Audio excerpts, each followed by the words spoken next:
Keith Lloyd, who is facing charges of murder in Florida. I'm facing a relationship, but somehow I have absolutely don't know nothing about, and they frame me. Lloyd, who was already serving a life sentence for killing Sadie Dixon, his pregnant ex-girlfriend, was on the run for her murder when a shopper at a Walmart spotted him on January 9th, 2017.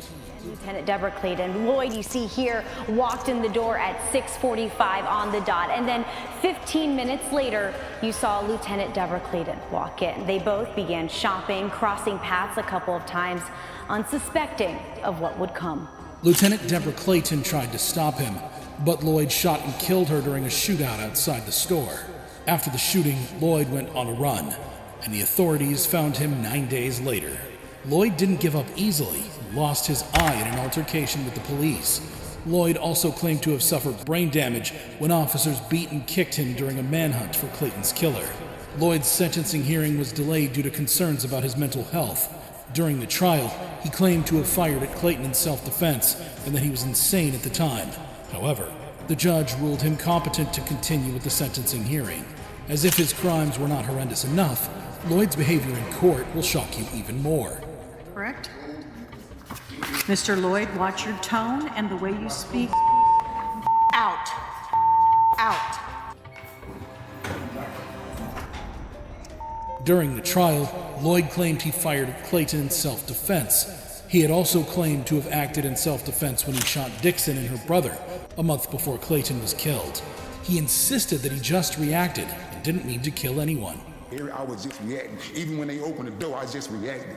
I fired 2 shots, I just reacted. Lloyd was sentenced to death for 5 charges, including first-degree murder of a police officer, attempted first-degree murder, aggravated assault, carjacking with a firearm, and possession of a firearm by a convicted felon. The sentence was handed down by the Ninth Circuit Judge Letitia Marquez nearly 3 months after a jury recommended the death penalty. We, the jury, unanimously find that the defendant, Markeith Lloyd, should be sentenced to death. Lloyd lashed out verbally after his death sentence was handed down. You've been trying to kill me. People try to bring me for murder. All right, why don't we remove Mr. Lloyd from the courtroom? The sentence comes more than 5 years after Clayton was killed. She was 42 at the time of her death and was posthumously promoted to lieutenant. Orlando Police Chief Orlando Rolone expressed his hope that the sentence brings solace to the community, knowing that a dangerous murderer will face the highest penalty provided by law. However terrible Lloyd's actions and reactions were, this next case will shock you. Let me introduce you to Erica and Shanita. This is Erica Mae Butts and Shanita Latrice Cunningham.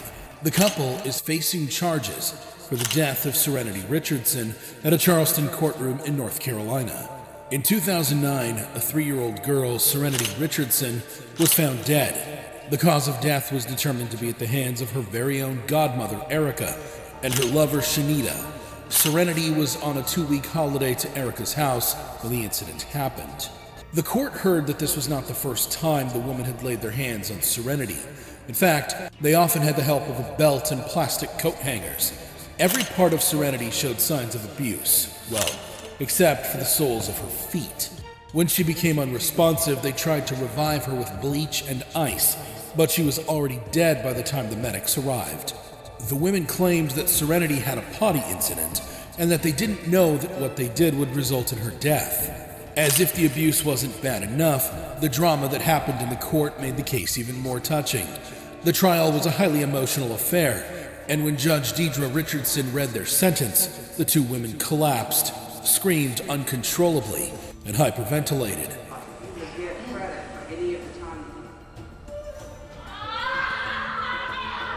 Court officials had to pick them up off the floor and wheel them out of the room.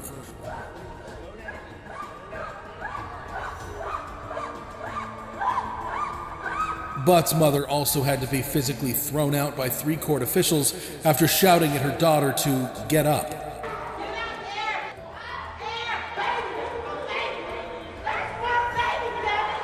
Prosecutor Elizabeth Gordon noted that this was the worst case she had seen in 4 years of prosecuting crimes against special victims. Erica and Shanita were both found guilty of murder and will spend the rest of their lives in prison. However outrageous you think Erica and Shanita's case and reaction was, it wasn't compared to that of Michael Madison. This is Michael Madison, who is charged with murder in Cleveland. Madison was an American convicted serial killer and sex offender from East Cleveland, Ohio. The story of Michael is not for the faint of heart. In 2013, Michael was arrested for the murders of at least 3 women over a 9-month period in 2012 and 2013. Michael was born on October 15, 1977, to Diane Madison and John Baldwin. He was the product of an accidental pregnancy, and his father denied that he was his son and had no contact with him. Michael had a tough life growing up. He had a severely abusive mother, and her boyfriends also abused him. Michael later admitted that he had mixed feelings over his mother's death. On July 19, 2013, the police received reports of a foul odor coming from a garage leased to Michael. When they investigated, they discovered a decomposing body inside. The next day, 2 more bodies were found, one in a backyard and the other in the basement of a vacant house. The 3 women's bodies were found wrapped in plastic bags and 100 to 200 yards apart. The victims were identified as Shatisha Sheely, 28, who had been missing since September 2012, Angela Deskins, 38, a resident of Cleveland who was reported missing in June 2013, and Sherelda Helen Terry, 18, who was last seen leaving a Cleveland elementary school on July 10, 2013, where she had a summer job. After obtaining a search warrant, the police entered Michael's apartment and found further evidence of decomposition. After a brief standoff with police at his mother's house, Michael was taken into custody without incident. However, there was more drama in court when Michael, showing no remorse, smirked at the father of one of his victims, prompting the father to lunge at him.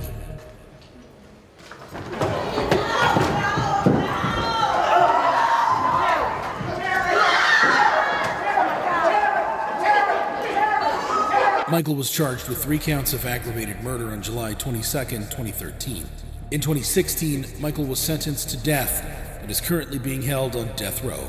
Upon consideration of the relevant evidence, the testimony exhibits admitted in mitigation, it is the judgment of this court that the aggravated circumstances of course of conduct, felony murder kidnapping, felony murder rape, of which the defendant was convicted, outweigh the mitigating factors by proof beyond a reasonable doubt. Accordingly, the sentence of death is imposed upon the defendant Michael Madison on counts 1, 4, and 7. He remained emotionless as his sentence was read. Michael will no longer be smirking at victims' relatives. However, even Michael would probably be shocked by the case of Diana Lovejoy. This is Diana Lovejoy, a Carlsbad woman who is in court for attempted murder and conspiracy to commit murder. Lovejoy, a 44-year-old woman from California, made headlines in September 2016 when she was found guilty of attempting to murder her ex-husband, Greg Mulvihill. The shooting occurred on a dark dirt path in Carlsbad, California, with Mulvihill being shot in the side. Lovejoy's and Mulvihill's relationship went downhill after a bitter divorce and custody battle over their son. The case was sensational, and the court heard about Lovejoy's false claims of abuse against her ex-husband. The allegations were proven to be untrue and were used as a ploy to gain sole custody of their young son. Lovejoy and McDavid met at an Oceanside gun range where he worked and subsequently engaged in an affair, despite McDavid being married. McDavid was an ex-Marine and School of Infantry instructor. Lovejoy hired him to carry out the shooting, pretending to be a private investigator and offering evidence proving that Mulvihill was abusive. You may think the case is straightforward, but wait until you hear the defense Lovejoy and McDavid put up in court. During their sentencing hearing, Lovejoy and McDavid both denied any involvement in a murder-for-hire scheme, stating that they had never intended to kill Mulvihill. Lovejoy was emotional and tearful, saying that she would never take her son's father away from him. It's so painful that some people in this world seem to think that I would have it in me to do this. McDavid claimed that Lovejoy had manipulated him into carrying out the shooting and that the jury had got it wrong. He insisted that with his training, if he wanted to shoot McDavid fatally, he would. Despite their claims of innocence, the prosecutor argued that both were blaming others and taking no accountability for their actions. Lovejoy was sentenced to 26 years to life in prison, while her accomplice, Welton McDavid Jr., received a 50-year sentence for pulling the trigger on the gun that shot Mulvihill. When Lovejoy heard her sentence, she collapsed on the table. To commit murder. However bad you think Diana Lovejoy's reaction was, it wasn't the only time a convict reacted strangely to a life sentence, like in the case of Nico Jenkins. This is Nico Allen Jenkins, who is facing charges of multiple murders in Omaha, Nebraska. Jenkins is an infamous American spree killer who began his killing spree less than 2 weeks after he was released from prison, after serving 10.5 years for a carjacking he committed at age 15, and for assaults he committed in prison. Jenkins claims that he committed the murders under the command of the ancient serpent god Apophis. Jenkins began his criminal record at the age of 7 when he was charged with bringing a gun to school. On August 11, 2013, a patrol officer discovered 2 bodies in a white Ford pickup truck parked near a city swimming pool at 18th and F Street. The 2 victims had been shot in the head, and their pockets turned inside out. They were lured to meet 2 women for a sexual encounter. The murder spree began with this random double murder less than 2 weeks after Jenkins' release from prison on July 30th. Jenkins' 4th and final victim, Andrea Kruger, was discovered on August 21st at about 2:15 a.m. by a deputy sheriff responding to a shots fired call. Her body was found lying on the road at 168th and Fort Street with multiple 12-gauge shotgun wounds to the face, neck, and shoulder. Kruger had been returning home after a bartending shift near 178th and Pacific Street. Jenkins confessed to all 4 murders during a rambling 8-hour interview. He told police that the acts were sacrifices to Apophis, a deity in the ancient Egyptian religion. Jenkins was declared competent to stand trial and was allowed to represent himself at trial under the guidance of advisory attorneys.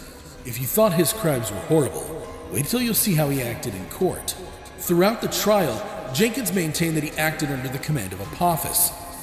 You say, like, okay, my religion. Jenkins told police that the acts were sacrifices to Apophis, a deity in the ancient Egyptian religion. His courtroom antics included speaking in tongues, howling, and calling out the names of his victims. Jenkins' defense argued that he was suffering from mental illness, including schizophrenia, bipolar disorder, and obsessive-compulsive disorder. However, a psychiatrist concluded that Jenkins had an antisocial personality disorder and was faking psychotic symptoms. Jenkins was found guilty of the 4 murders and sentenced to death in May 2017. Therefore, this panel finds that the death penalty is appropriate, should be, and is hereby given for each of the 4 murders by the defendant. Surprisingly, he remained unremorseful and emotionless. If you thought these reactions were crazy, you need to see the video of the most dangerous female gang leaders getting life in prison.